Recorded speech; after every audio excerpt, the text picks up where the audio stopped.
Hi everyone, here is another lecture on industrialization, and let me get my watch started. Ben, it's not when the it's just when I start talking.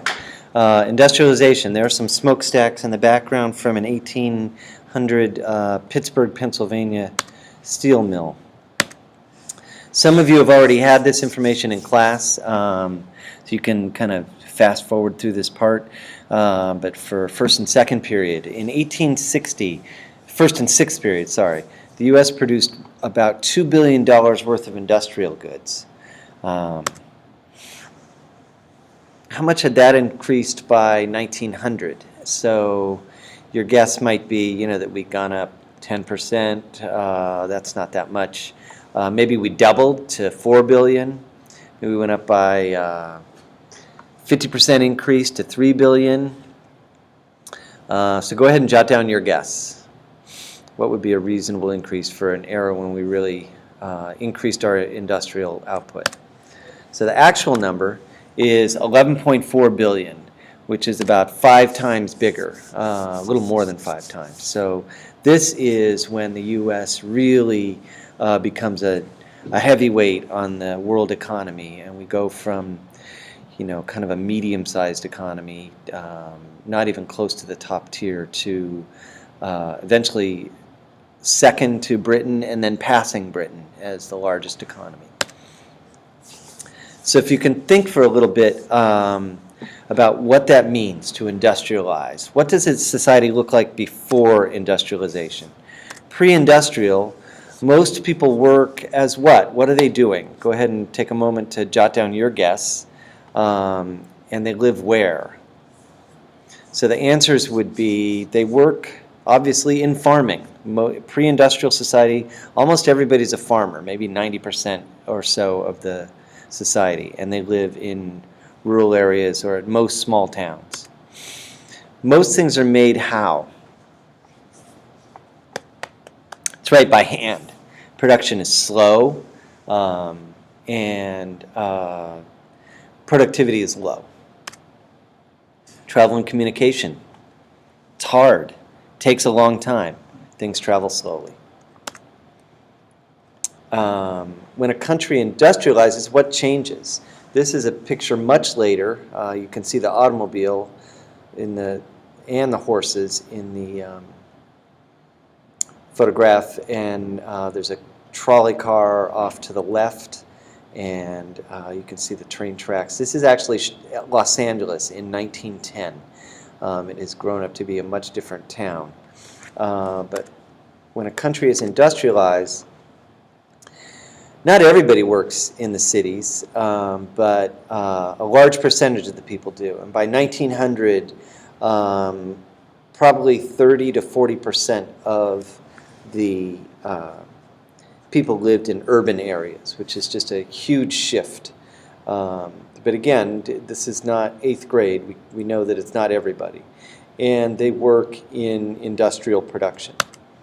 Production is split between things that are still made by hand and things that are made by machine. And the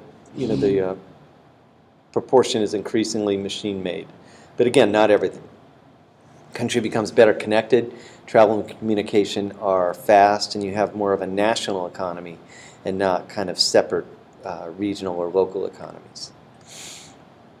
What are the things you need for industrialization to occur? Go ahead and take a few minutes to jot down your guesses. What would be the elements of supply and demand that are needed for industrialization to happen? You might want to pause the video, because I'm going to, when you turn in your notes, I'm going to look to see if you did your own guessing, unless we already did it in class. So the first one is technological change. The second one is you need more demand, you need bigger markets. Third one is resources. Fourth is labor. The fifth is agricultural productivity. The sixth is capital. The seventh is organization. How many of those did you get? If you take a moment to stop and think about it, it'll help block in your mind the 7. I'm going to spend the rest of the lecture talking about each one of these things, at least briefly. technological change. In the background is a illustration of what? What would you guess that is? That's actually making steel. That is an early version of Henry Bessemer's steel processing technology. So, connection.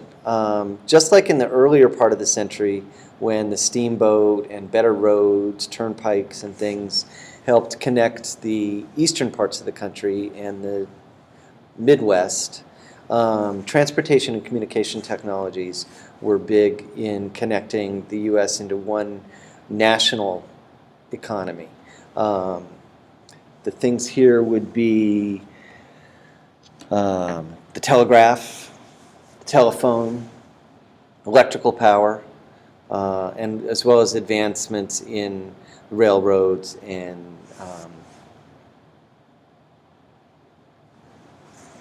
other ways of getting around, steamships. We talked in, second period about the craziness of the instantaneous communication with the telegraph and how that would have felt like they had stepped into the future when they could talk to somebody halfway across a country in a matter of seconds. There are also changes in production technologies, both extraction, mining technologies, and oil drilling, how to get stuff out of the ground, and production. This was, as I said in class earlier in the week, a period of heavy industry, steel, oil, mining, and making big, heavy industrial things, and how to make those things, like how to take iron and melt it down and mix it with other metals to make a stronger, more flexible material called steel, was actually pretty advanced science and chemistry, and that is needed before the heavy industrial revolution can take place. So just before you transfer from this page, technological changes are needed to drive a period of economic progress. All of this made workers much more productive than they had been in the pre-industrial era, when production was slow and everything was handmade. Worker productivity goes up by a lot in the late 1800s. Second change is markets and demand.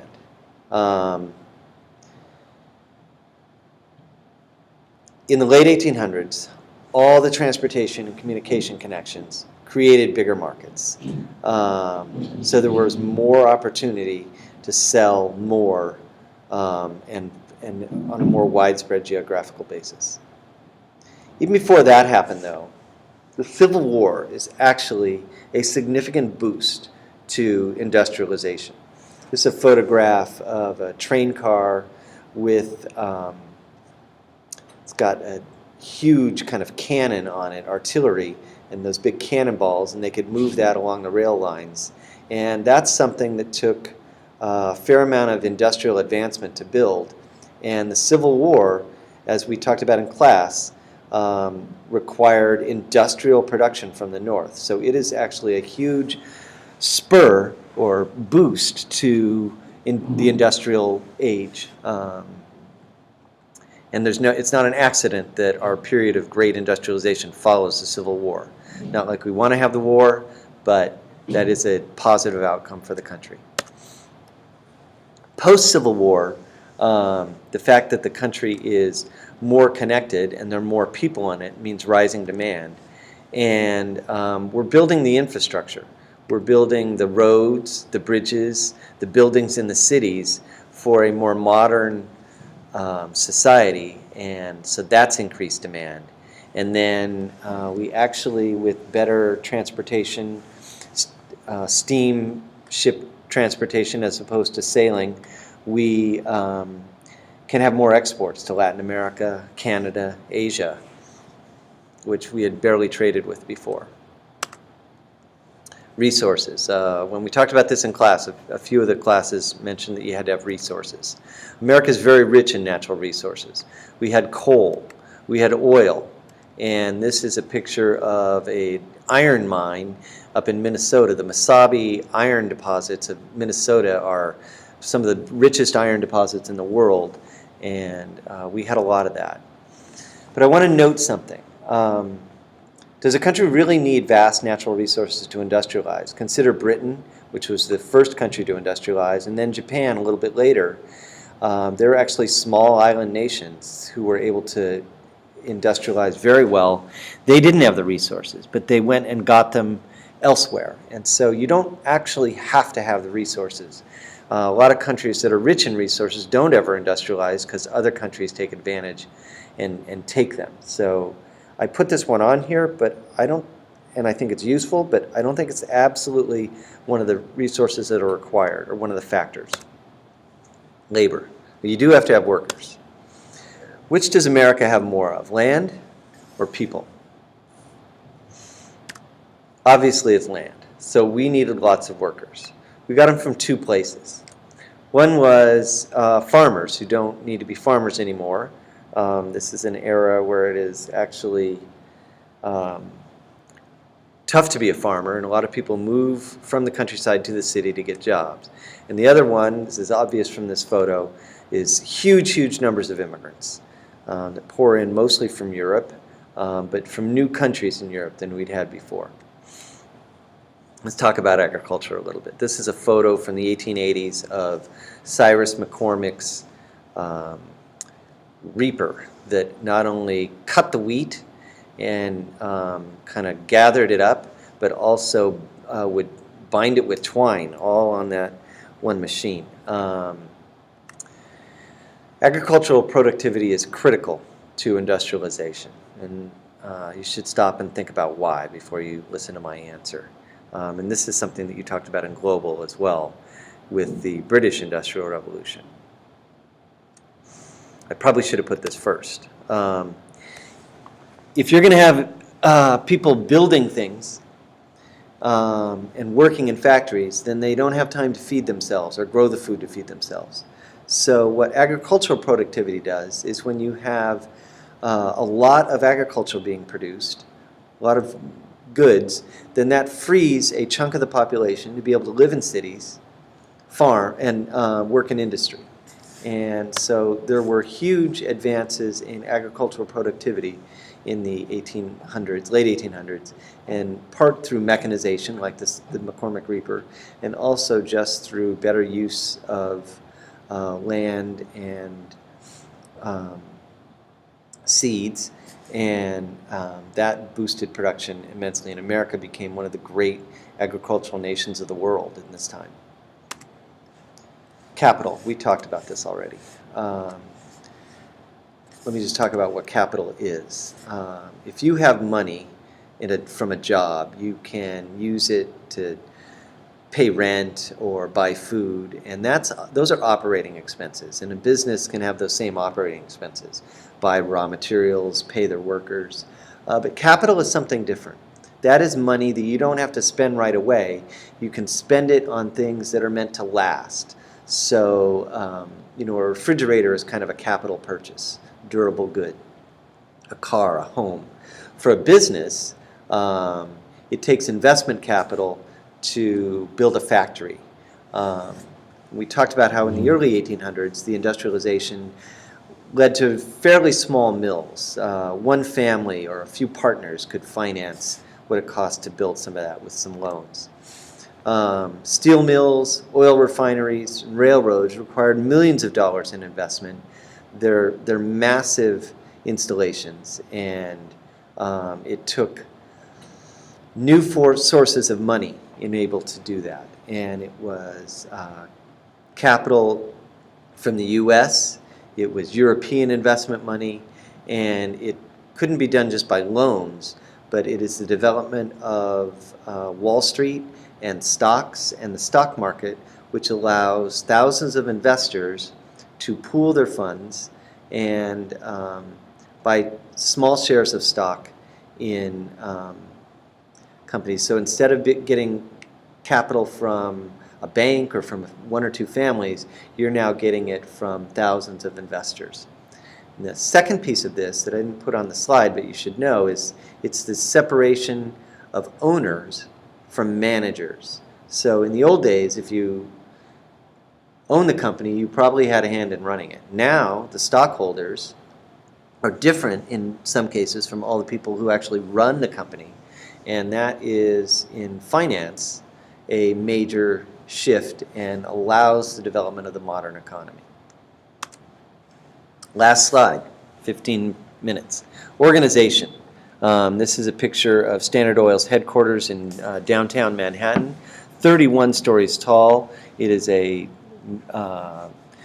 huge building when it is first built, and it's kind of a visual representation of how these modern corporations of the late 1800s are much more complicated and much bigger than the businesses of the early 1800s.